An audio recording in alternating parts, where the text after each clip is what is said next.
First of all, I would like to offer my welcomes to the Khenpos and spiritual teachers from the various monasteries and nunneries, as well as to the monastics, and in particular the nuns from our nuns shutters, and also the people from the east and west who are watching this webcast.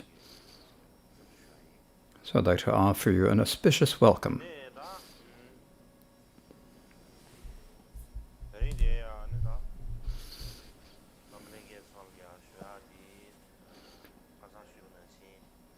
As I mentioned the other day, what I would like to speak about today is the practice of the path of the greater individual from the autobiographical verses of Good Deeds by Mikyo Dorje. And so in connection with that, I would like to speak about the Great Encampment's rules concerning meat. And in particular, I would like to speak about how the 8th Karmapa Mikyo Dorje prohibited meat,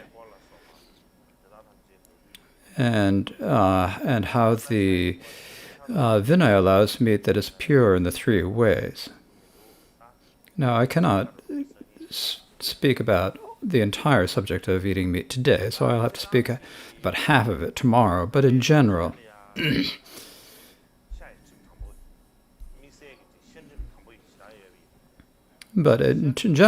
the Great Encampment, there were very strict rules regarding meat. But these strict rules regarding meat did not start during the time of the 8th Karmapa. And this is an old rule or an old regulations or practice that was practiced during the times of several previous Karmapas. So how do we know that it was practiced during the time of the previous Karmapas? There is a text by the 9th Karmapa Wangchuk Dorje called the Great Rule Book for the Great Encampment, the Ornament of the World. And what this says is that the examples of the King of Dharma Drung Dzamlimpa, Lord Deshin Shekpa, glorious Tongwa Dundan, Kyawan Chura Gyatso are similar. In particular, they gathered only monastics around them.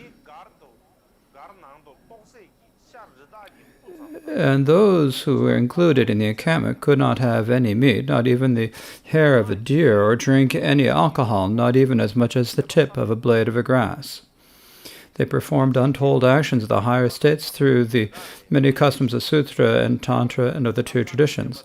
After them, Lord Mikyo Dorje did not waver some deeds and examples. Not only that, he also brought practitioners of these Kamsan teachings into the methods of having revulsion, giving up the worldly activities and upholding the teachings through teaching, debate, and composition. He established new monastic communities, built statues, raised his students in hatstands, and wrote treatises beyond our conception. He guided his students to have confidence of examining the oceans of our own and other schools. His influence and kindness are indescribable. So this is what it says. Now, what this is describing is, the Drung Zamble is a name of Rilpa Dorje. So Rilpa Dorje, Deshin Shekpa, Tongwan Dun, and Chura Gyatso. So during the time of those 4 Karmapas, no meat, not even the hair of a deer, could be allowed in the encampment, nor was there any alcohol, not even as much as would fit on the tip of a blade of grass. Similarly, there is a text there's a text by Karma Chakme called "The Worlds of the Pandita Jamyan from the North: The Faults of Meat and Distinguishing What is Allowed and What is Prohibited." Now, what it says in this text is that there are always 500 bhikshus with outer robes around Rilpa Dorje. And he perfected the example of not allowing meat, not even the hair of a deer, to come into his sight. From that on time, most of the Dharma organizations founded by Lord Mikyo Dorje had strict rules against meat. At Ling Monastery, there was no rule against meat, but a separate meat with a vegetarian stock, a separate soup with vegetarian stock was made for the vegetarians. The Karmapa and heart sons ate only vegetarian and never allowed any meat in their sight. In Ganachakras, the meat offering was eaten by everyone, and even the Karmapas and his hot son ate a small amount so as not to violate Samye. Now, what it says in the colophon, it says, meat and Ganachakra offerings were distinguished to the words that Sutras, Tantras, and Mahasiddhas, and following the example of the Great Encampment. So what this is saying is that, as it said in the citation from the 9th Karmapa, Wangchuk Dorje, from the time of the 4th Karmapa onward, it was not allowed to bring any meat, not even as much as the hair from an animal, into the Great Encampment. And so they gave that pure example, and from that time, the various incarnations of the Karma continued to uphold, preserve, and spread that example. In particular, most of the monasteries founded by Mikyo Dorje had very strict rules against meat. And there was a monastery called Ling Monastery. This was a shedra that was founded by the 6th Shamar Chukye Wangchuk. And Kama Chukme went to this so he studied at this monastery and knew it very well. So at that monastery, there was no rule against meat.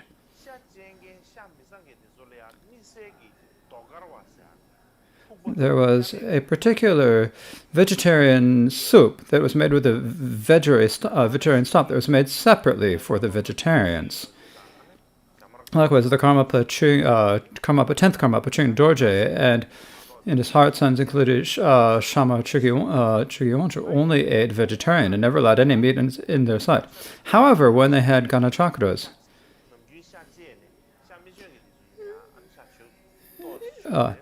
even everyone who is ordinarily vegetarian ate a small amount of the meat offering. And even the Karmapa and his heart son, so as not to violate the secret mantra Vajrayana, ate a small amount of meat. And so that is what it explains in detail. And so for that reason, if we look at these sources, what we can know is that from the time of Rilpa Dorje, the Great Encampment had become much larger and more organized at that time, as I explained the other day. And there are very strict rules about meat. And I think these strict rules of meat could be said to be a distinctive feature of the Great Encampment, and I don't think it would be going too far to say that.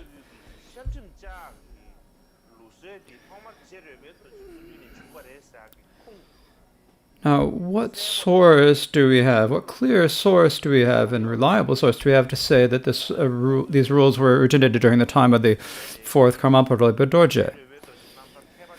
Well, in the liberation story of Rilpa Dorje, called Delighting the Scholars, written by his direct disciple Karma Kun Shun, it says, all the members of his entourage lived off the 3 white foods.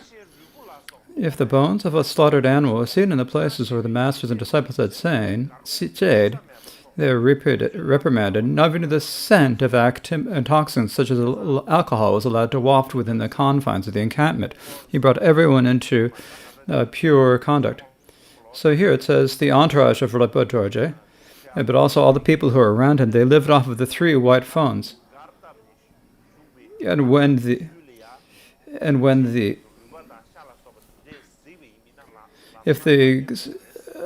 master and disciples saw, if they were to see the bones of slaughtered animals when a camp was taken down, they would reprimand people. And there was no way to bring alcohol and intoxicants inside the camp. Likewise, there is a liberation story of Rilpa Dorje by his student, Tsurpa Kumbangpa. There was no way that even the tiniest amount of meat or the mere scent of alcohol could be in the encampment. His conduct was the perfection of purity, and the power of his compassion extremely great. When people gathered, from hundreds of thousands at most, or no less than 500 at the least, the greatest developed shamatha and insight, the middling developed certainty in the meaning of the words, and even the least committed to continually reciting mantras. to encourage the people in the area to give up killing sentient beings and to recite the names of the Buddhas. His example of benefiting beings in many skillful ways is inconceivable. So during the time of during the life of Roppo Dorje, the liberation stories written by his direct disciples describe this very clearly. So I think that these are a really good source. So, well, it says that we say that it's very strict that this meat was strictly prohibited in the encampment. So how strict was the how strict were the encampment's rules about meat? Well, I think if we look at the ninth Karmapa's rules for the encampment, we can understand this one. What it says in these: during the great festival of the encampment, meat may not be eaten. And so what this is saying, instead of forget about it, no need to mention the ordinary times, but even when we're having great festivals such as New Year's or when we're having larger meals, even during those times, meat was not allowed. Meat was served. And so it's not necessarily to mention about the ordinary times during the meat. Even at Losara, you were not allowed at all to bring meat, to serve meat. This is very clear that this was prohibited. It also says in the rules for the encampment, if meat were offered, actually making 100-fold offering were not allowed. Except at sacred sites and during rituals, one may not combine festivals and service at will and hold a Gana Chakra. During regular pujas also, there should be no dedicated meat. No one inside or outside the encampment should slaughter an animal or butcher it. This is extremely important. If anyone should do this, they must carry the Karmapa in his heart sons, and if they still do not listen, they will be expelled from the encampment or given the lowest position, whichever is appropriate. And so the meaning of this is that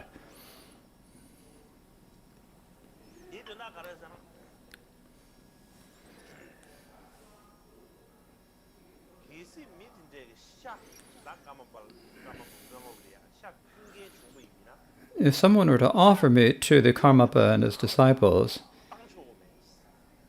it would say that it says you could not include it, that the meat could not be listed in the list of offerings. And you weren't allowed to include it in the offers listed in the offerings listed. Similarly, when the great encampment went to a sacred site, or when there are special times, such as the celebrations of the anniversaries of the passings of the previous Karmapas, during those times one could have a Gana Chakra. Otherwise, during regular pujas or in other situations, you couldn't just say, I'm going to have a Gana Chakra and have it. You weren't allowed to just have any Gana Chakra you wanted, because you could call something a Gana Chakra and eat meat, so you weren't allowed to have Gana Chakras. Likewise, no matter whether you're inside or outside the encampment, you couldn't slaughter any animal at all. You also could not butcher a slaughtered animal, and this is extremely important.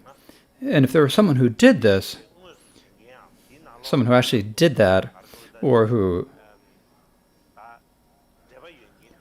had a connection or participated in it,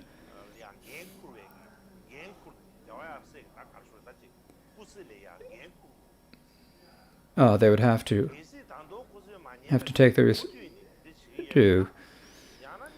take responsibility for the lives of the Karmapa and his heart sons, and if it still did not listen, they would be expelled from the encampment. They would not be allowed to remain within the encampment, or they would be demoted to the lowest position.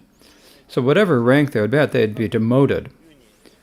And so this would be, the punishment would be appropriate to the circumstances and the time. Now if we look at this time, if we think that if someone were expelled from the great encampment, they could go somewhere else, but it was not so easy at that time. Once someone was expelled from the great encampment, no other Karma Kagyu monastery or association would be allowed to take care of that person. Not only was one expelled from the good encampment, but you were also expelled from the karma Kagyu. That's how it was. And so for these reasons, it was extremely strict.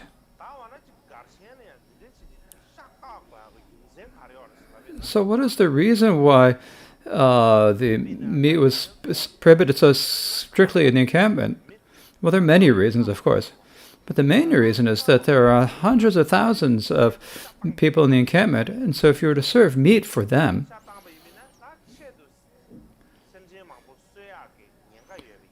there would be the danger that many sentient beings would be specifically killed for that purpose. And so that is, I think, the reason why the meat was prohibited in the encampment.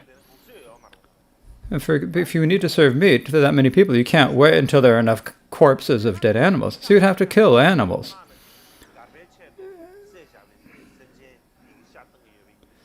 And therefore you'd be... And so then this would be animal that is dedicated to them, or in terms of Vinaya, this is called meat that is impure in the three ways. And so there's a great difficulty or great harm to eating that. So I think that is the main reason why this was prohibited. Now in particular, so we're speaking about the time of Mikyo Dorje, and so for that reason,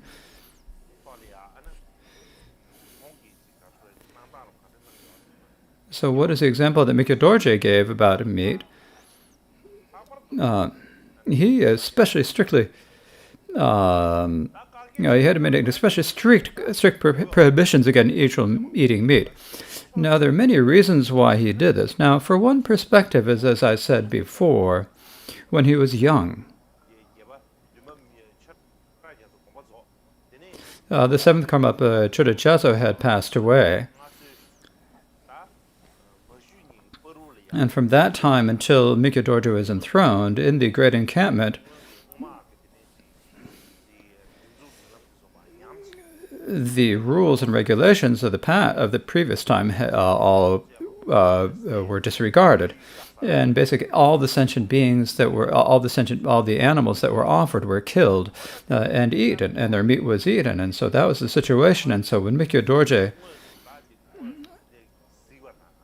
actually saw these situations, and when he realized what a difficulty it was bringing, that Mikyo Dorje himself came to be a bit older and gained a bit of power himself. He strictly prohibited meat in the encampment and was very strict and very insistent about it. Not only in the Great Encampment, he also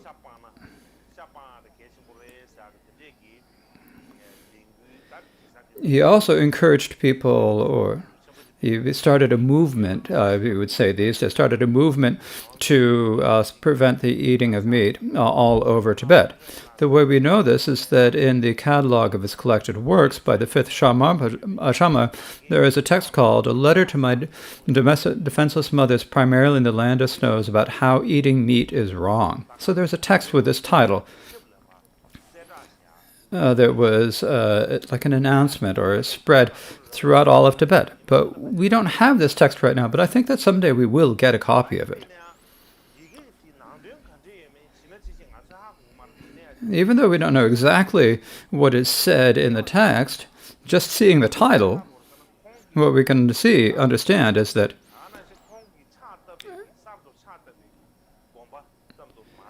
he is not only in the Great Encampment and the monasteries and monasteries he founded, he's really publicized widely that it was all over Tibet that eating meat is inappropriate. And so I think we can understand this just from the title.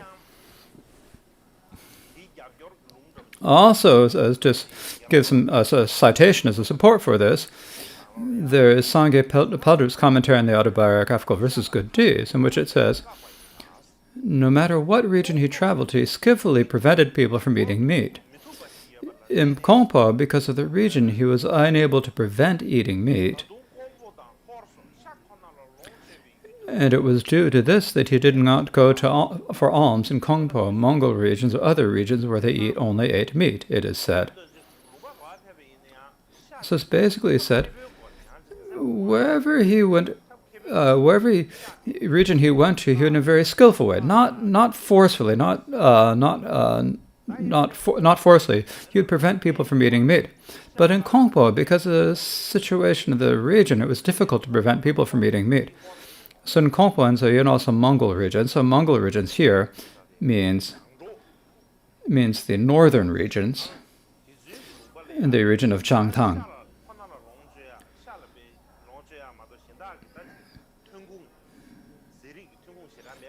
where there was very little to eat other than meat. And so these are regions where one only ate meat, and so in those regions he would not usually go for alms and so forth. And the reason he wouldn't go is that because in those regions they only ate meat, they didn't have anything else to eat. And so everyone would say that it was that this is the reason why he didn't go to these regions. So that is one thing. And it's not only that. And Mikyo Dorje is in his, we see this in the text that Mikyo Dorje wrote himself.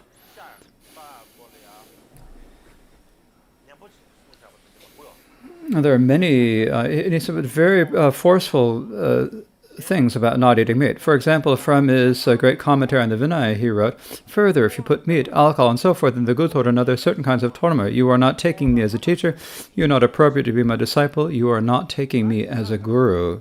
What the meaning of this is, when you're doing the Gutor, the Mahakala, when we have the great Mahakala pujas, if as for the materials, as the ingredients of the pujas, if we actually put meat, you're supposed to put actually meat and alcohol in this, but he said you're not allowed to do this. If you do this, then you are not taking me as my teacher, you're not considering my teacher, and I don't think of you as my students. And so you really need to think, as this is basically what he's saying. So he's really saying very forcefully.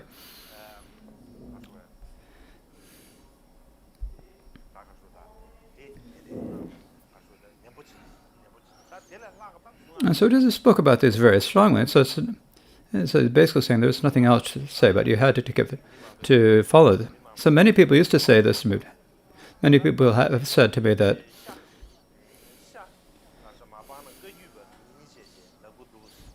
said the Karmapa has said that if the Karmapa says that if you don't give up meat, you're not a Kajupa, but this is just being too bold. And so they're saying this to me.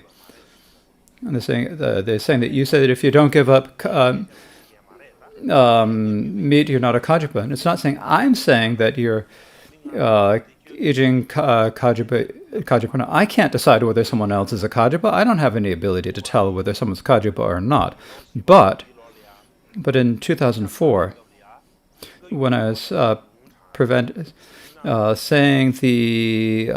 talking about preventing the eating meat, I quoted some texts of Mikyo Dorje when he said that, and said that the Mikyo Dorje and other previous Kajus had said this. And so what people thought at that time is that I was saying this. And so they thought it was me who was saying that. So similarly, Mikyo Dorje also wrote in his 100 Short Instructions. What it says there. Here it is important that once we go forth, we must give up the 8 impure things. We must hold back from meat, alcohol, armors, weapons, riding animals and pack animals, business including interest, crops and houses, and milking and animal husbandry for even a minute. In particular, we should give up even looking at meat, alcohol, and weapons.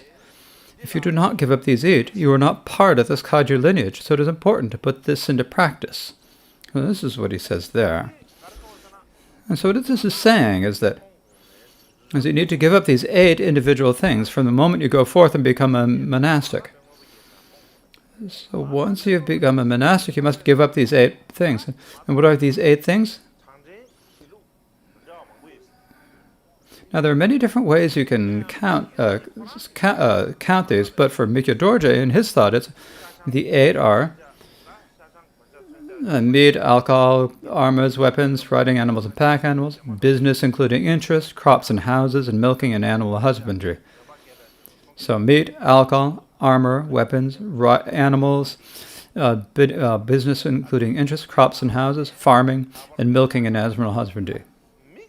Particularly for that, you weren't even to look at meat, alcohol, and weapons. You weren't even allowed to look at them. Forget about actually using them. You weren't allowed to look at them.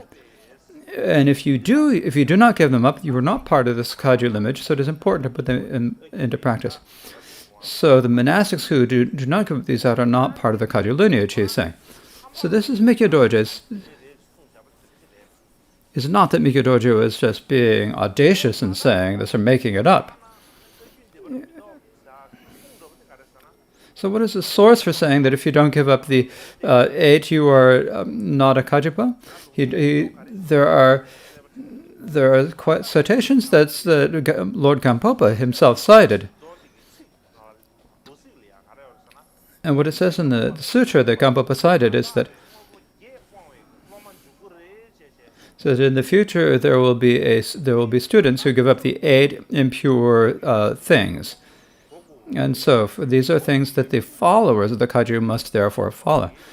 And for that reason, the followers of the Kagyu followers of the Kagyu lineage must give up these 8 things. Now, there are other ways of there are many different ways that the 8 things are explained. Now, I haven't seen the other versions, but Mikyo Dorje explains them in the way that I've just mentioned. And so there are reasons for him to say this. It is not just that he was making an order and being strict about it. It's that you're not allowed to do this because he said so. That's not how he said it. And so for that reason, in Tibet, because of the geography, it is extremely difficult to give up meat. In particular, during the time of Karmapa Mikyo Dorje and our present Mikyo Dorje and our present way of living,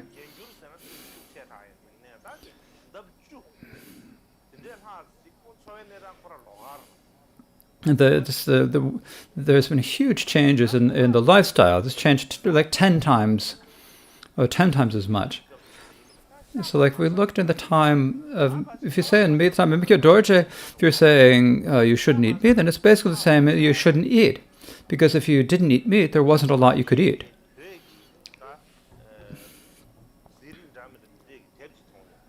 I saw an old book about the list of Tibetan foods. When you looked at them, there were like 100 different Tibetan foods. And 90% of them were all meat. There are very few. That's the actual situation. Forget about other situations. When I was young, when I was born in a nomad family, and I was born in the nomad family, then if you didn't eat meat, then you'd eat butter, and the Tibetan cheesecake, and drink butter, and drink milk. And other than that, there's nothing to eat. There were no vegetables. Okay, you'd eat sampa. So other than that, there really wasn't much else to do.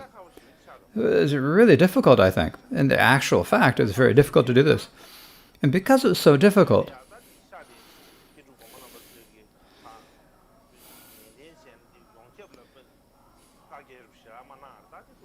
the masters of the Great Tibetan Master of the past did not particularly say that you should stop eating meat. However, the past Kagyu masters considered it very important to give up meat.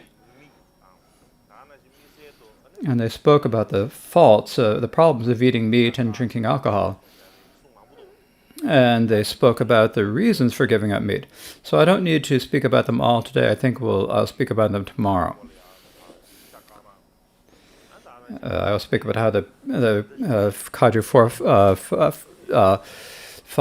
forefathers spoke about not eating meat, and how the masters of other lineages also spoke about not eating meat. So I think I can speak about those tomorrow.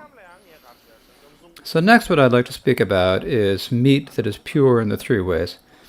So when we talk about meat that has the threefold purity, It's something that actually there's some debates about, there's some issues there. And I don't need to speak about the debates right now. First, I'll speak about the meat that is pure in the three ways. And then after that, I won't need to debate it. We'll just... Now, the meat that is pure in the three ways is just taught in the Vinaya. And since it's taught in the Vinaya, so I thought I'd speak about this.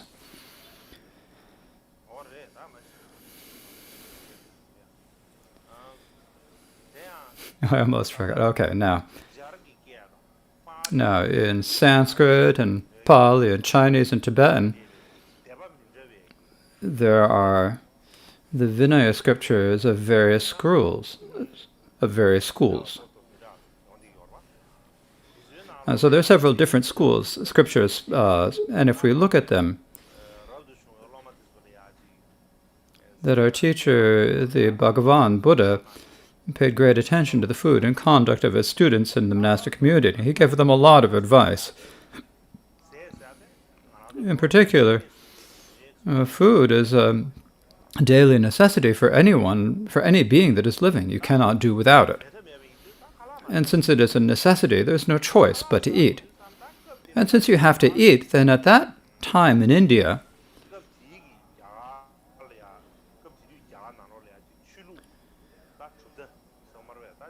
there are many different religions or many different philosophical schools, and many of those religions considered practicing austerity to be extremely important. And there are traditions of practicing severe austerities regarding food that would be hard for ordinary people to practice. But the Buddha himself, before he achieved awakening, practiced austerities for 6 years. As he had total experience of practicing experience, and because he had that experience, he knew that liberation cannot be achieved through austerities alone. And he himself stopped practicing austerities. And after he stopped practicing austerities, he taught his students, and in particular his monastic students, he said that they should not have a livelihood that is so austere that the body cannot tolerate it, that the body cannot bear it. So we should not have that sort of life. Nor should there be such a luxurious lifestyle that one becomes careless. Instead, he instructed students on how to live a lifestyle that does not fall into either extreme, and established codes related to this. In particular, it's necessary to have food every day to continue living, so you have to eat. But that food, we should think about that food as medicine and eat it at the right time and in moderation. And if we were to eat just like dogs or pigs, that wouldn't be okay. And the food that we eat is that for the food, the monastics should go out on alms rooms on every day and eat whatever the faithful donors give. Other than that, they should not choose which one they like better or not, or eat food that is too elaborate, or store food, and so forth. None of that was allowed. So I think that the meat that is pure in the three ways, I think, came around for such reasons and such situations. I think this is very clear. This is because, in general, what we must understand is that from ancient times until present, India has always been the country where there's largest numbers of vegetarians. It is the country where the most people do not eat meat. In particular, the Brahmin caste was at that time considered the highest caste, and most people in the Brahmin caste at that time did not eat meat. Now, some scholars say that in the past Brahmins did eat meat, but later they didn't. So people do say this, but in our Vinaya texts,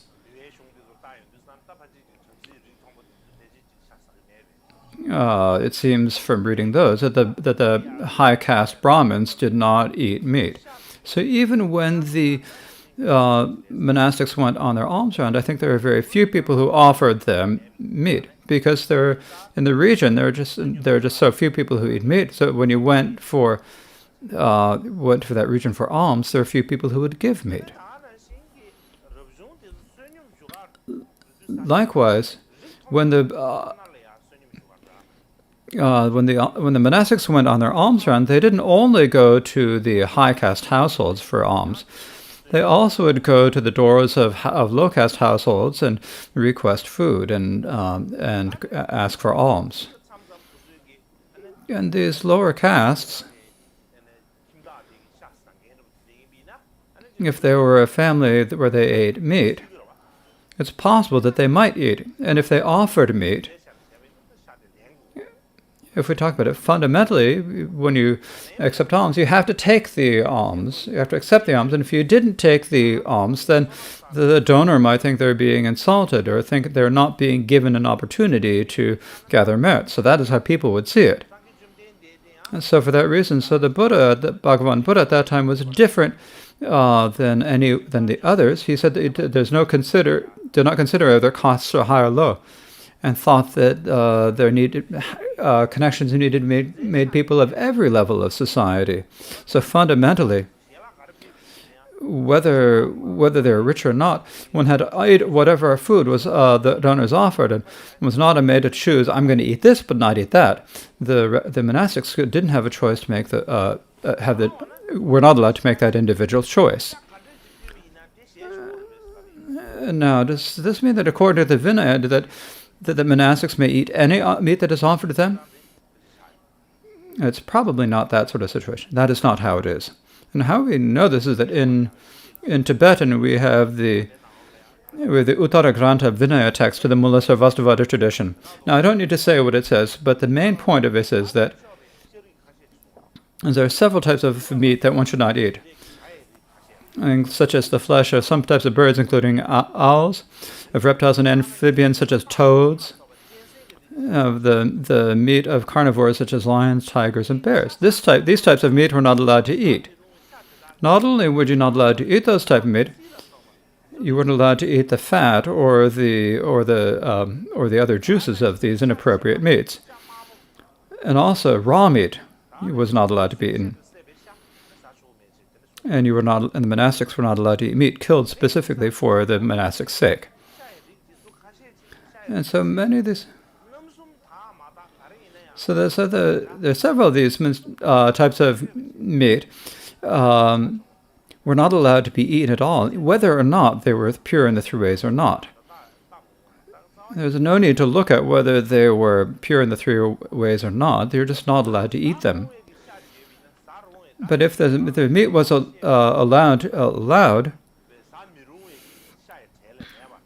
if it's not in that list of inappropriate meats, if it is an appropriate meat, you should first examine whether it is pure in the three ways.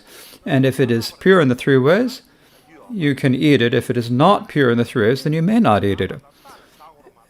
And so for that reason, you'd have to first examine whether it is pure in the three ways or not. And if not, if you just do whatever you want and eat it without caring, there's the danger that you have the offense of eating impure meat. And so for that reason, so you need to think about whether the meat was pure in the three ways or not. Now the question is, who does this determination of whether meat is pure in the three ways apply to? Because the Buddha had both monastic and lay students. So is this determination of meat being pure in the three ways, is this for monastics? Or is it for the lay students? Or is it for both monastic and lay students? If you ask this, it's primarily for the monastic. And this is very, it's clear that this, so. However, in these days, there are some scriptures of the Vinaya from different schools that we still can read that state that even people with the lay precepts should not eat, or should eat only meat that is pure in the three ways. But in general, in terms of the Vinaya, meat that is pure in the three ways, primarily a rule and a presentation for the monastics. And so this is quite clear. So I think it's probably better to take a break now. So we'll take a break, and then we'll see whether this meat is pure in the three ways or not.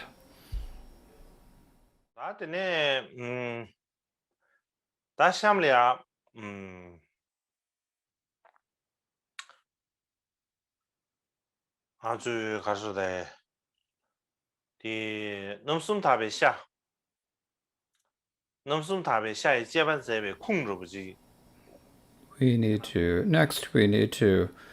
cover the sources for determining what meat that is triply pure or pure in the three ways comes from. So I'd like to show this to you.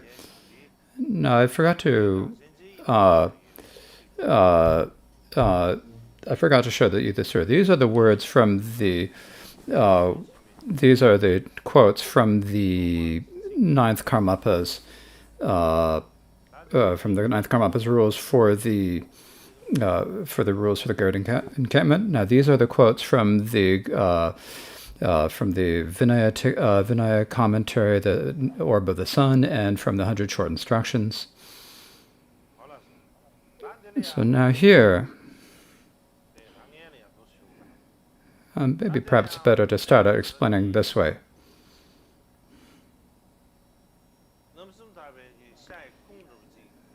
Now, the sources for the background story for the meat that is pure in the three ways.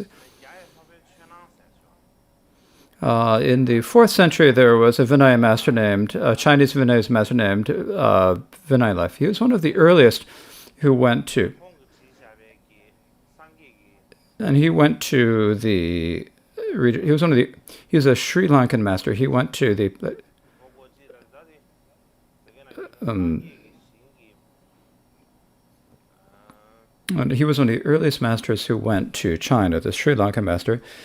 And he wrote these. Travel account of his travels to going to that. This Chinese master went to India, and the main reason he went was to find complete texts on the Vinaya. So that is the reason why he went from China to India. And so when he returned to China from India, he brought with him many Vinaya texts from different schools. And at the same time, he brought a Sinhalese or Sri Lankan manuscript.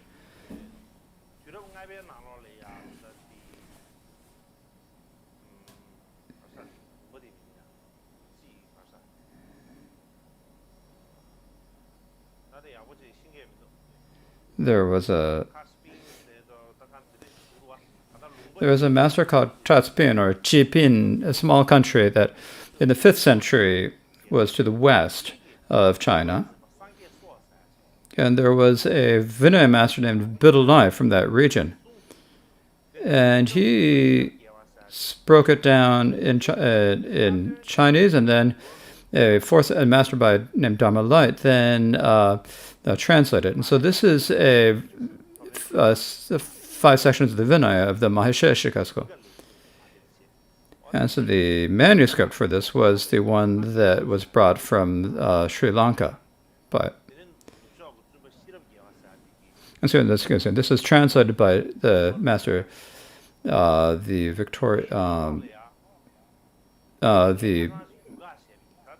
Ornament of Prajna is the name of the master. Now I forgot it. I translated this the other day, but I don't think it did. It turn out exactly right. I said it didn't. I don't think it turned out all quite right, but I thought it just. I translated it I basically translated it to give something to show to all of you. And what it says is, when the Tathagata was traveling to Vaishali, he went to a monastery where he taught the Dharma on the banks of Markata Hrada. So this is the region of Vaishali. There's a place called Markatashada. So it's like a river or a lake. The reason why it's called the monkey pond. Actually, and the reason it was called this is called the Markata or monkey pond. He stayed at a monastery at that point. On that occasion, there was a general named Lion. I say the general named Lion in our Mulasarvastivada Vinaya strictures that are in the Tibetan trend, in the Tibetan conjurer.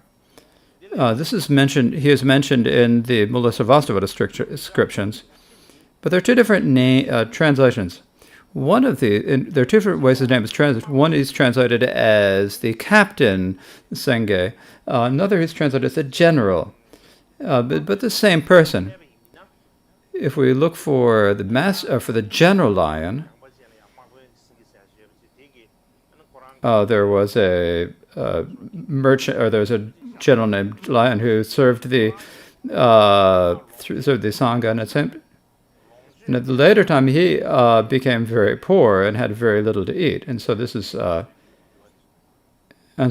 in our Vinaya scriptures. If you look for the general Lion, you'll see many of these events described.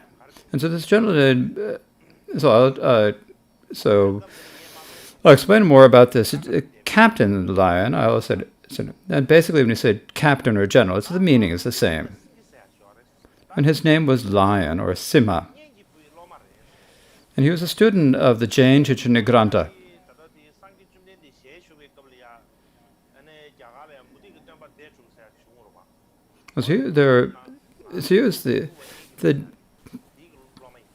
He was a student of the teacher Naganta, who was a Jain teacher at the time of the Buddha. So he had heard that the Bhagavan came to this town and heard the great renown of the name Tathagata, complete perfect Buddha. With delight he said, "I would like to see such a Tathagata and hear the Dharma." And he immediately prepared to stride and left. Now I will just say the main point of the meaning. You can read it. So he understood that he heard that the Buddha said, "This is wonderful. I'd like to go see the Buddha and hear the Dharma," he said.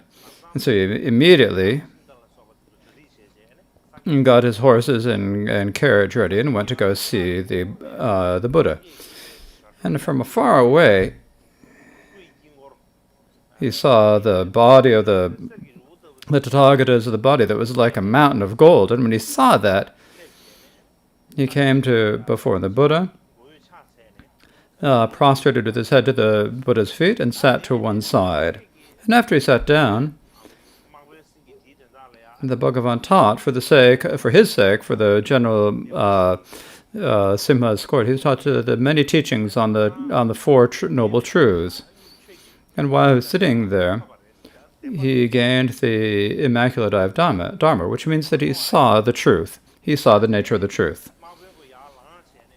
Then the general, he got up and he kneeled, and he said,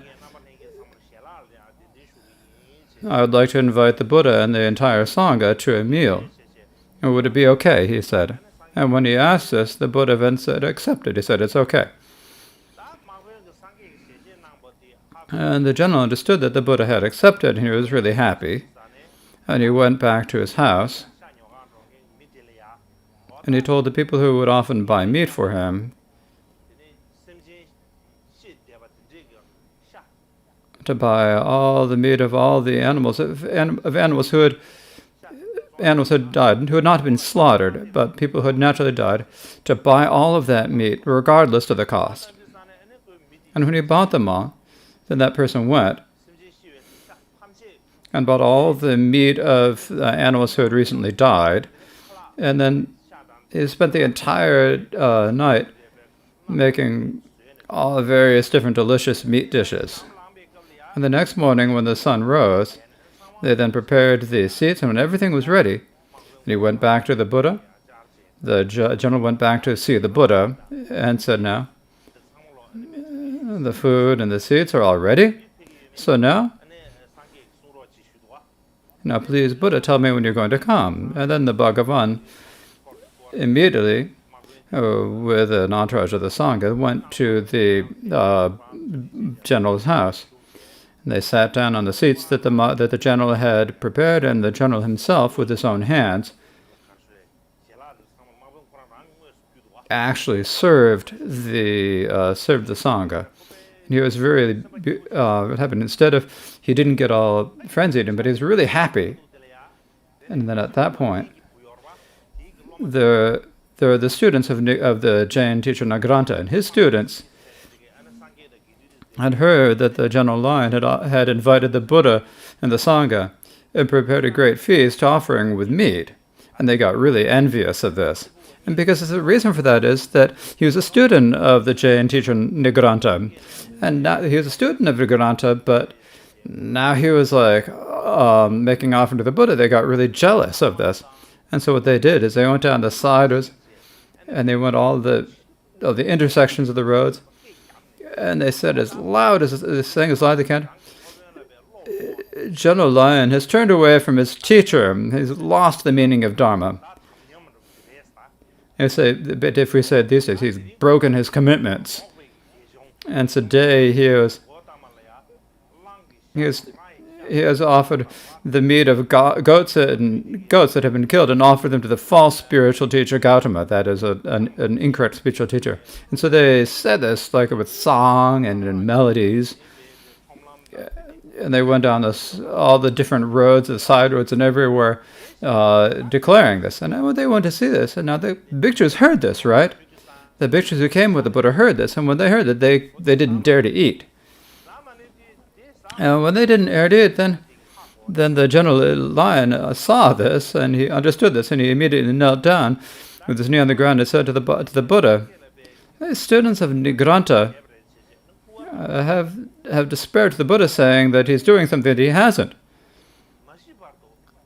If from today on, as long as I live, I will not intentionally knife. And if I make that, and so the meat that you're eating is not food that was slaughtered to eat, and so it was naturally animals that died a natural death. So the bhikshus not have any suspicions or have doubts." And the Bhagavan said to the bhikshus, "Oh, okay, you don't need to worry about it. Enjoy it as you wish. Please have your meal." And then after the meal, then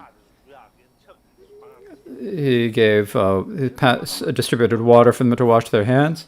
Then in the old tradition, then he sat down on a small seat in front of the Buddha, and the Buddha said words of rejoicing and told him how it was good that he'd make the offering, and very good that he had made the offering to the Sangha. And so he said these words of praise and rejoicing, and then the Buddha rose from his seat and left. And then when he went back, they'd gone to the General Lion's house and eaten the meal, and the non-Buddhists had despaired to the Buddha and said there's so much that happened that the Bhagavan then gathered all the Sangha. He summoned all the Sangha, and he said to them in particular, and what he said to them is, in the future, when we eat meat, there are three types that we must not eat. And what these three are, as meats where we have seen, heard, or had suspicions. When we said meat, then we said seeing or hearing or having suspicions. So seeing means when you actually see the slaughter yourself. Hearing means that if there's an individual whom you have confidence, who's credible, and actually hear that from them that it was killed for your sake. And suspicion means that if you suspect that it was killed for your sake. Well, those are what it should be. And if you see, have not seen, have not heard, or have no suspicion that it was slaughtered for your sake, then that is pure meat. And then you can eat it as you wish.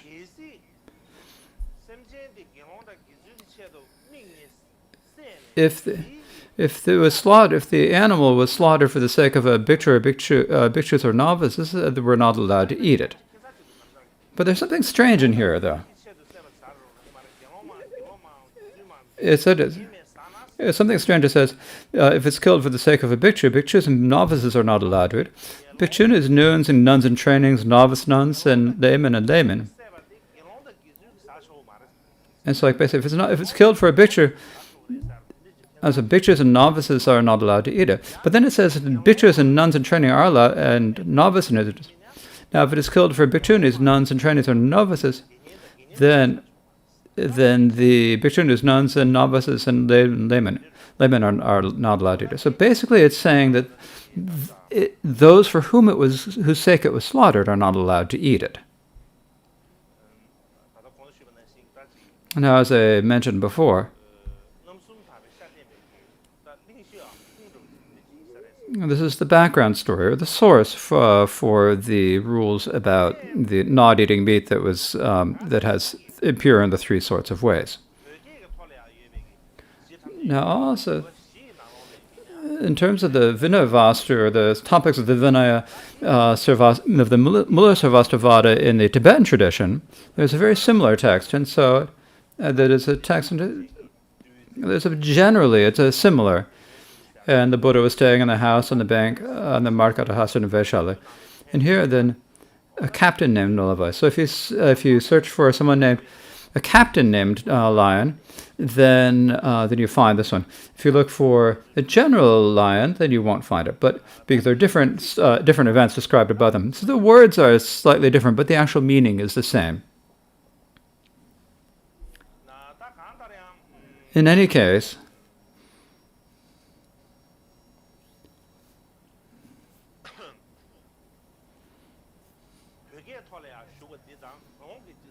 what is in Tibetan, if you compare what is in the Tibetan scriptures and what is in the Mahasangaka scriptures that are preserved in Chinese, I think that the Mahasangaka scriptures are actually clearer, as I see it.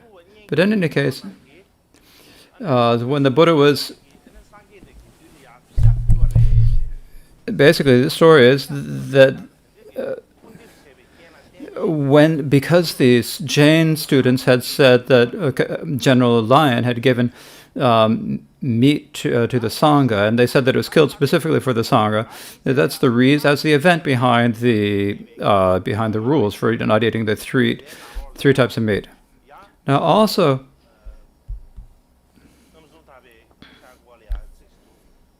there also is a quotation from the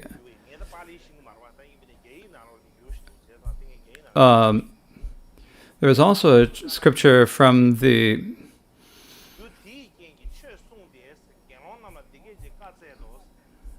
there is also scripture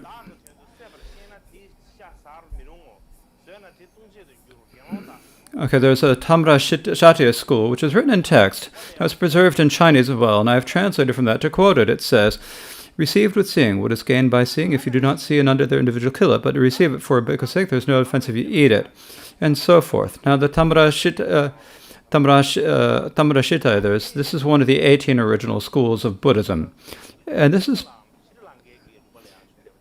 this is a school that primarily developed in Sinhala, or the region of Sri Lanka, and so this is recorded in the histories. This Tamra Shatya school is actually considered like the source of the Theravada the source of the Theravada school, and so it's considered part of the Theravada school. And they also have a text called the Great Treasury of all that is seen to be excellent, or the Samatapasa Adhika. And this is in the Pali language.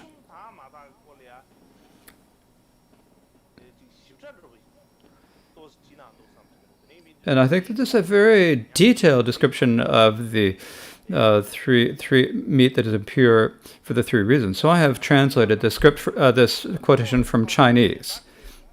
And so what it says is, if I read it, it's strange, but basically the main points of this is, there's received through seeing. There are three ways that you can get it. There's the way from receiving it through seeing. When receiving through seeing means, if you see another individual, slaughter the animal. But if it is not for the bhikshu's sake, you see this individual centered, but then later, you get the meat, but there's no offense of eating that meat, because it was not killed for that monastic, so there's no offense to eat it. Now, received through hearing says if the bhikshu himself hears the sound of the slaughter, he hears the sound of the animal being slaughtered, and that is, but it was not slaughtered for the bhikshu's sake, then if the bhikshu receives the meat and eats it, there is no offense. Now, received through hearing. Received through suspicion means that when bhikshus go to the town on their alms round and see fresh meat with that the donors have fresh meat, and if they're seeing fresh meat, the bhikshus might think that it is killed for the bhikshus. Now, if the donor then says that it is not killed specifically for the bhikshus, then there is no offense to eating that meat. Likewise, if the donor invites bhikshus, and one of them is senior and one is junior, now they both come, and when they offered meat to the two of them, when offering that meat, if the junior thinks, okay, this meat was slaughtered for the senior bhikshus, it wasn't slaughtered for my sake, so if I eat it, there won't be an offense. If they think that. Now, the elder monk thinks, this is killed for the junior monk's bhikshu's sake, not for mine, so if I eat it, there won't be an offense. And so they each harbor these doubts about each other. And because they have these doubts, they can't really decide, and they don't really know. If they both eat it, then there's no offense. If it was killed for a bhikshu's sake, but the bhikshu does not know is offered to it until after he's eaten it, then there's no offense because he didn't know. But the most important thing is that when the bhikshu is offered meat, then the bhikshu has to ask questions. When you say, was this slaughtered for my sake?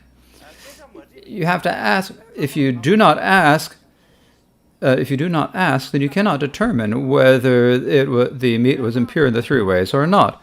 For example, it's similar, like pork and bear are very similar. So when you're offered it, you have to ask, is this bear meat? Because you're not allowed to eat bear meat. And so for that reason, you need to ask. It's very important to ask the questions. So the most important thing it depends upon, not upon the person who is receiving it, but upon the donors. So the donor generally knows, so the bhikshu must ask the donor about the meat. And so that describes it very, very clearly.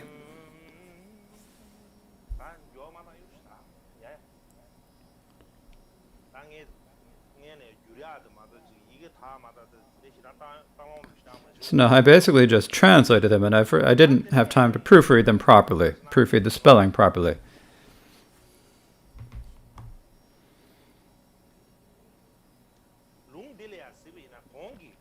Now, if you look at this,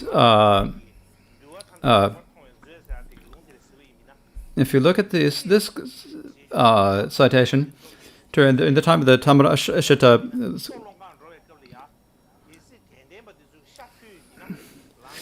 for this similar from the quotation from that, when bhikshus are going on their alms round, if they're going to beg for food, basically, when they're offered food, then before they accept, they have to ask about it. You need to examine, is it pure in the three ways or not?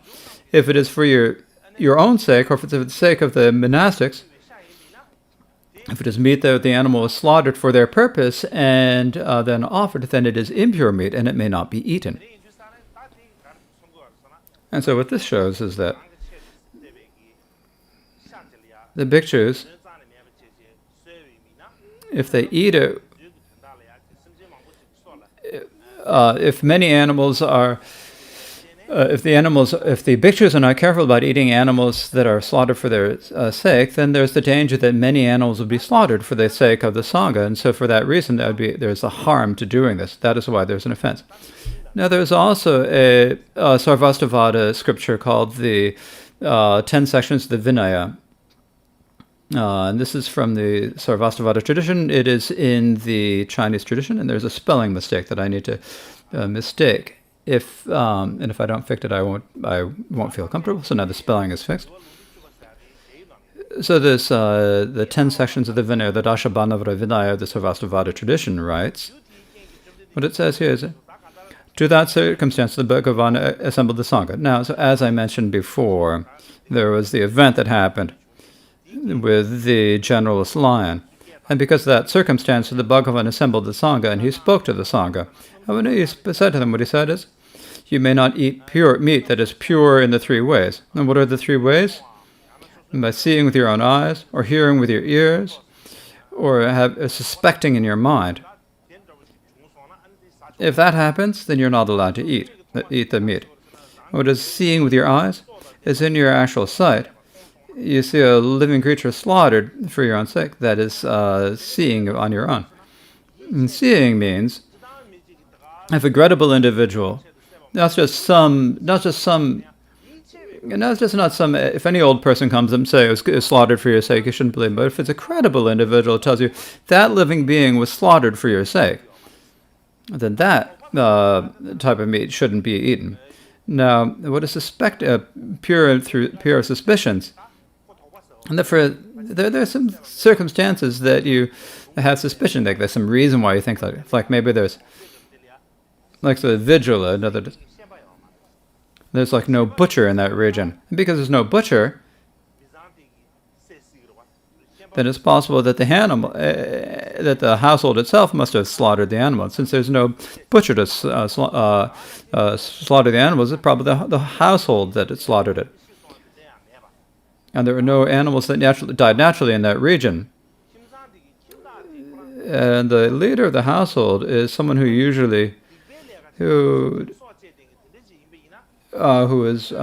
does a lot of misdeeds and kills many animals. Then there's a danger that they killed it for your sake. Then there's a reason to have a suspicion, and so you should not eat that.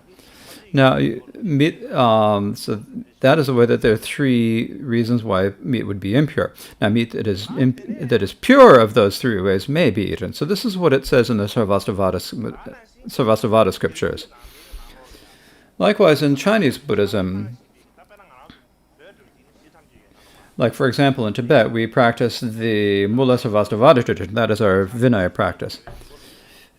And now, in the Chinese Buddhism, they primarily practice the Dharmaguptaka tradition.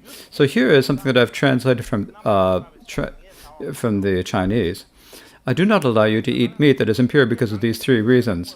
Because if you see that it's slaughtered for your sake, or hear from a credible individual that is killed for his sake, and here what's special here is if you go to that household and you see the animal's head, or the animal's hide, or the animal's hair, and so forth. Or if you see the feet and limbs, and so forth, and the blood, and so forth. Or if the individual, the leader, the head of the household, is someone who acts on the 10 virtuous actions and always kills, or habitually kills, then there's the danger that it was killed for your own sake. And for that reason, if you have suspicions, then you may not eat that meat. Meat that is pure in the 3 ways may be eaten. And so that means if you have not seen, have not heard, and do not suspect, if it's pure of being seen or hearing or suspicion, then it may be eaten.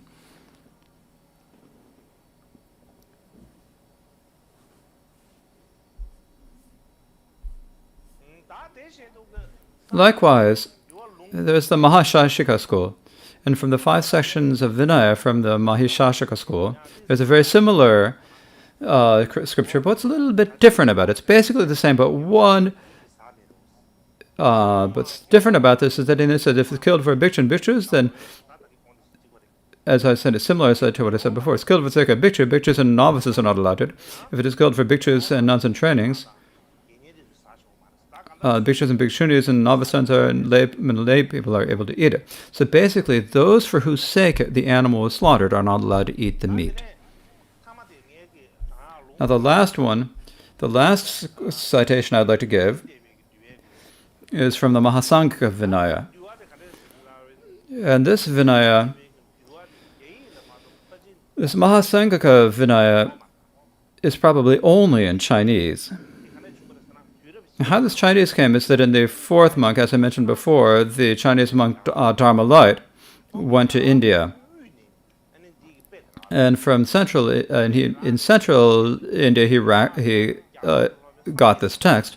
Then brought it back to China. Later, then the Indian master, he translated it with the Indian master Buddhabhadra. He translated it together with Buddhabhadra. Now, what it says in here, it says, slaughtered for one's own sake means slaughtered for a bhikshu's sake. Slaughtered for a bhikshu's sake may not be eaten by a bhikshu, bhikshuni, non-training, novice, layman, or layman. So it's a little bit different than what was said in the Mahasangaka school. So basically it's saying that no one who is a monastic may eat the meat. So the bhikshu, if it's now the Mahasangaka school said if it's killed for the bhikshu, then only the bhikshu is not allowed to eat it, but the others may eat it. But here it says that any monastic may not eat it. So if it's the Mahasangaka school says that if it's killed for the bhikshu's sake, then the bhikshus and the novices may not eat it, but the others may eat it. But here it says that if it's slaughtered for a bhikshu, then it may not be eaten for the bhikshu, bhikshunis, nuns and trainees, novices, and so forth. It's the same. It is the same for what is slaughtered for a layperson's sake. Now this is very difficult. It is the same for what is slaughtered for a layperson's sake.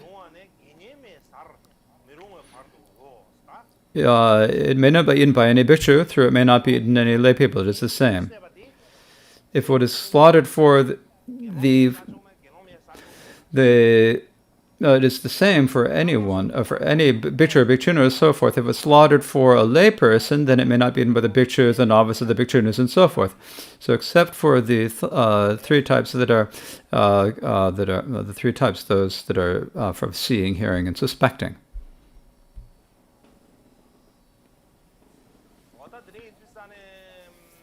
And so,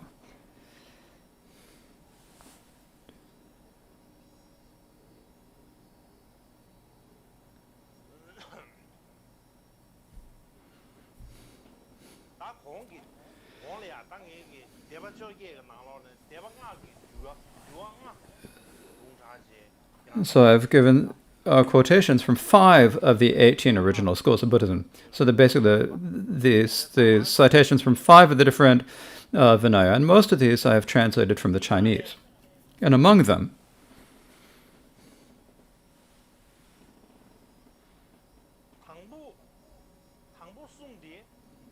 the first 3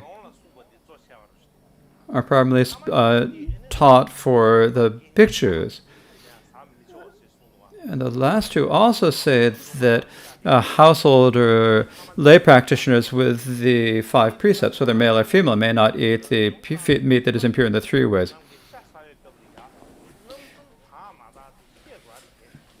Whether you're bhikshu, whether you are a monastic or a lay people, it's important to know whether the meat is pure in the 3 ways. So basically, in all the different in all the types of Vinaya, it is important that we know what it is important to eat meat that is pure in the 3 ways. And so we need to understand what the 3 pure meat is pure in the 3 ways. So what does it mean to say it's 3 in the pure ways? So what it means.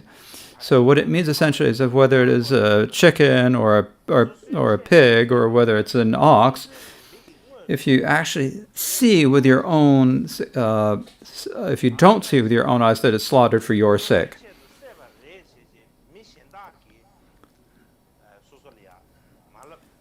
or no one else tells you that it was slaughtered for your sake, so you don't hear it from anyone else, and that person who has to be someone that's credible, not just some ordinary person, it has to be not just any old person.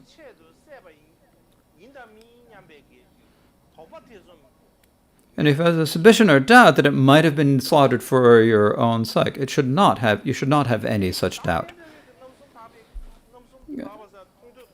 When we talk about the threefold purity, it has to be free of the being seen, heard, or the suspicion. And so that's not actually all that easy. In particular, if we think about the crux or the essence, if we talk about the most clear descriptions of this are in the Sarvastivada and the Dharmaguptaka Vinaya. if we do it according to the Sarvastivada Vinaya, it means that in that place that there is a butcher's house that died naturally, and the householder did not kill for your sake. This is what it says, right? The three aspects that need to be there. That household is not a butcher. The household, first, is not a... And we need to know that it's not a butcher or a household that kills animals. And we need to know that it's not a place that sells meat. Because if they sell meat, it's possible that they kill. And that meat... And we have to know that it's not killed specifically for the monastic sake, but instead that it's that householder who practices the 10 virtues purchased for the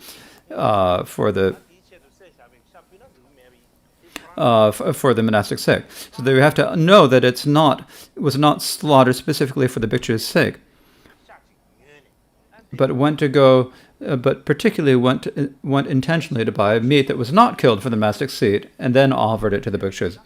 Similarly, what it says in the Dharma book of the Victor is that when you go into the house, when you go to the house of the person who's giving the meat, if you see the hat and the limbs or the hide and the hair and the blow and so forth, you don't see that there.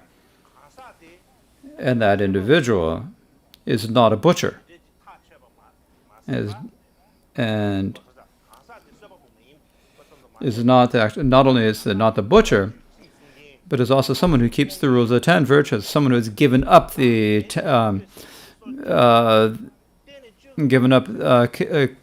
taking life, and so someone who you believe this is someone who could not possibly have killed a sentient being for my sake.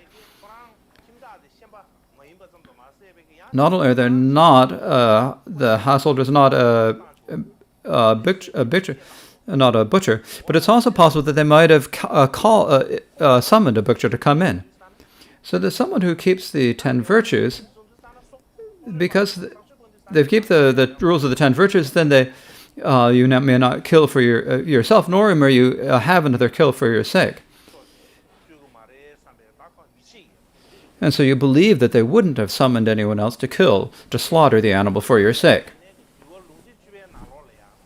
Likewise, if we look at the Sarvastivada 10 scriptures of the Manaya, what it says is that it's like in the India they used to have great offering feasts. They'd have a big pujas, basically the great offering rituals. In those times, many people would gather, and at that time, for that there would be the meat of animals slaughtered for that particular offering and that occasion, and people would distribute the meat. And even those celebrations, the bhikshus were not allowed to go to those situations, because if you go to that sacred, if you were among the people out there,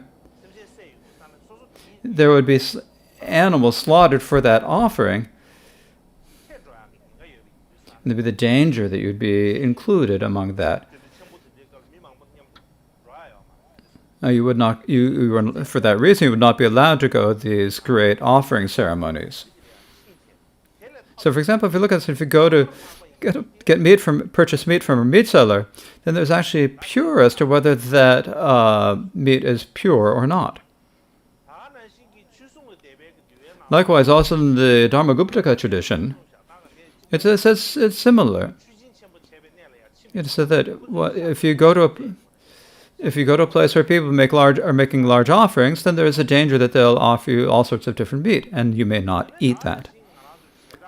Likewise, in our Great Exposition and our Treasury of Abhartana, in both of these texts, is that after an animal has been killed, if you skin the animal, sell the animal, and cook the animals, these are like actions that are compatible with taking life. And so for these reasons and those sources, both the Sarvastivada and the Dharma-guptaka traditions, if we look at their presentations of what is the threefold purity of meat, they are more narrow, or have a more detailed or stricter presentation of what is the Threefold Purity, and their practice is stricter. And so when you talk about Chinese Buddhism, or with our Tibetan Buddhism, the main source is from the Sarvastivada tradition. When you talk about the way the 18 schools developed, in the general way, the basis that there are different bases for that. The first, there's one is the sources are the old histories of the Sri Lanka. That is one source for describing it. And one is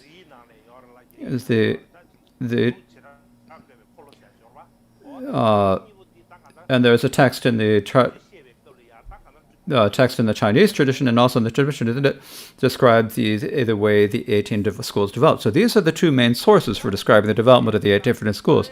When we talk about this, then there are slight differences in terms of what the root schools are, but most scholars used to explain it that the 4 roots are probably the Theravada school and the Theravada school and the Mahasangaka school. These are the 2 main schools, or the 2 original schools, or the 2 first divisions. And then they had some disagreements, and so they became. And then then from these 2 there were many different ones. Now the Sarvastivada school developed from the Theravada school. So our Tibetan tradition and our Vinaya practice all comes from the Sarvastivada. And the Chinese tradition primarily also is from comes within the Sarvastivada tradition. And so the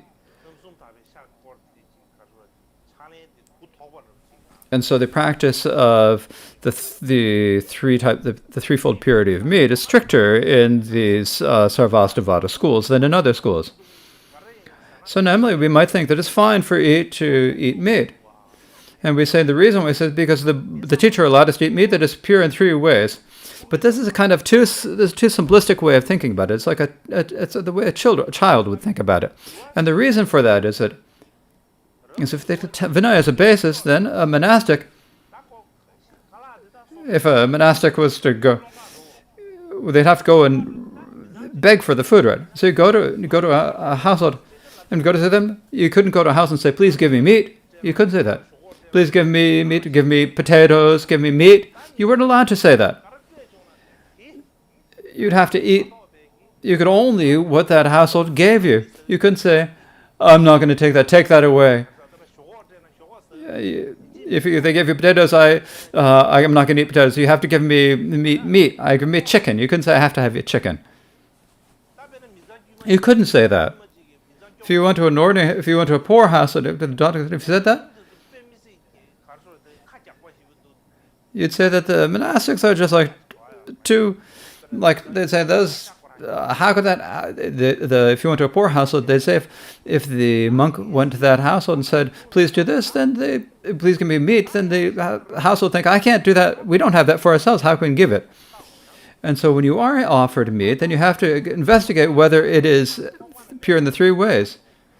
And if it is not pure, then even if you're so hungry that it's like your stomach is burning, then you're not allowed to eat it. So if you say that you can eat meat as pure in the 3 ways, it means that you cannot eat meat, just any old meat. It's not saying that you feel like you wish to eat and then go up to and then to prove that we're allowed to say that we're eat as pure in the 3 ways. It doesn't mean that you can eat whatever meat you get your fingers on. It doesn't mean that at all.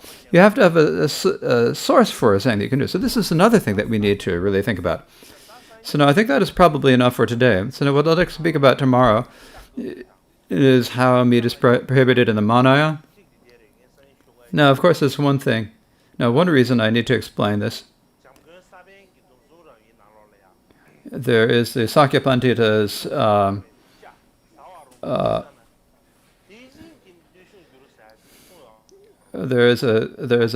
it is said in the Devadatta's austerities that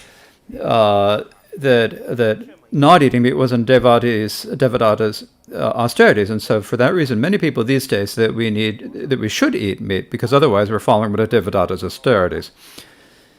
That's one thing I need to speak about.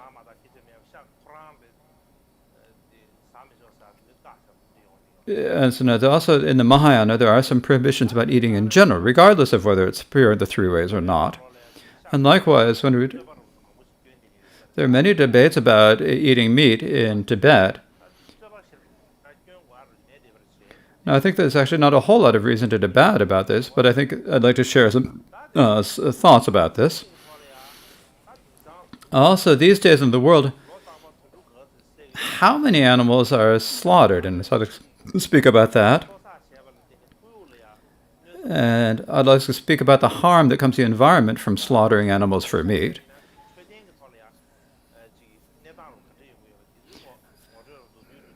And I'd also like to give a little brief introduction to about how eating meat affects your health. And so I'd like to speak about that tomorrow. So that's about it. So the other day, I did have to I had to postpone it by one day. I've got a little bit tired. I was working too hard, and because my body got a little bit weak, and so.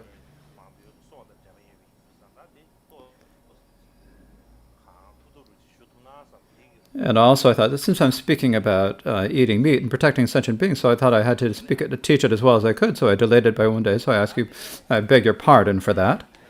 Now, actually, this teaching is to end on the 14th, but there are a couple of days when I was unable to eat, or a couple of days when I was unable to teach, and so for that reason we'll be extending the teachings by 2 days. So on the 15th we'll have a day off, and then on the 16th and the 17th we will have teachings. It's quite possible that what I say doesn't match what is in the announcement, but we're going to follow what's teaching in the announcement. My mind isn't so clear right now, so we'll follow what's written in the announcement. And on the last day, I thought we would do some sort of a guru yoga. We've spent now a month or so in discussing the liberation story of Mikyo Dorje. And so, because it's to celebrate this great opportunity, I thought we should do the Guru Yoga. No, but I haven't decided what type of Guru Yoga.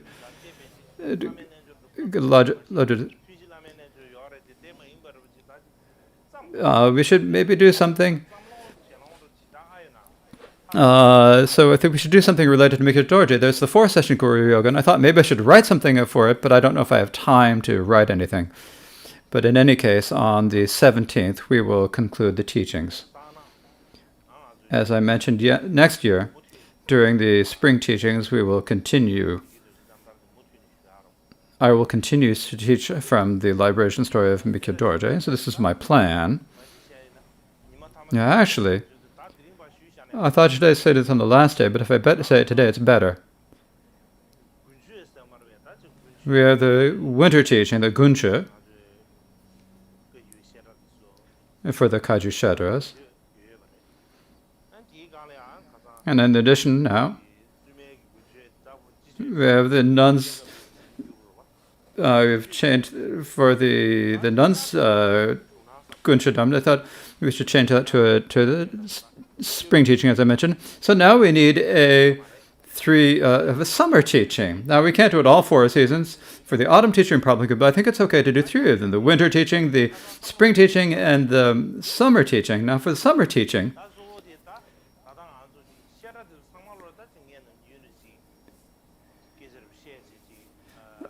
I often speak with the people, the Shedras, and I'm able to do some service for the Shedras. But we also have the Tsoktra, the puja monks and nuns, and I haven't been able to do anything in particular for them. And so for this year, from now on, I thought I would start a summer teaching in particular for the monks and nuns who do pujas. This would be primarily related with the ritual, with the practices of the Yidam deities. And so this is specifically said for the, it's maybe not a good way of saying it, but this is basically for the practice divisions. Sometimes we have like a conflict between the Shudras and the Tsoktra, between the study and the practice. And you say I don't know what word we can use for this, but for the sake of the ritual during the summer, we will have the summer teaching, and for their sake, we will have a special teaching related to the secret mantra practice. Now, I don't really know, but there's no choice but to pretend that I know what to say. So this is related to the secret mantra. It's not something that'll be for the public in general. It'll be primarily for the monasteries and the nunneries. If it is something for the whole public, then it wouldn't be right. So that is my plan. And so I thought I would mention that today.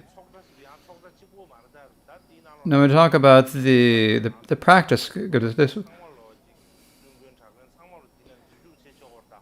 I would allow everyone to, all of the Shudras and the non-Shudras to participate as well. When I say that it's the non-spring teachers, if you think this is for the nuns, our monasteries, I think it's not really for us. You possibly might misunderstand it in that way. And I didn't really have a chance to explain this clearly. So the specific students is a difference. The difference in who it's specifically taught for, but in actuality, it is for all of our monasteries and nunneries, and it's just important that you all understand this. So thank you. So now we recite the closing prayers.